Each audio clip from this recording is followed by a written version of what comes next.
আল্লাহ তাআলা বলেন, মানুষ আমি তোমাকে পরিশ্রমের জন্যই বানিয়েছি, আমি তোমাকে কষ্টের মধ্যেই বানিয়েছি। বলেন, আমি তোমাকে কি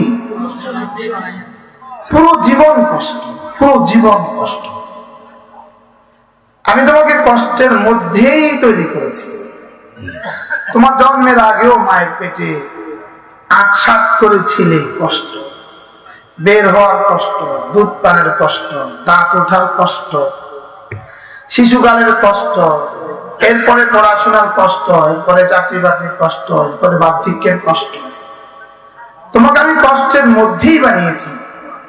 বাকি তোমার জন্য আমি সামনে দুটো ঠিকানা রেখে দিয়েছি, একটা হলো জান্নাত, একটা হলো জাহান্নাম। জান্নাতে গেলে পরে আর কোনো কষ্ট থাকবে না।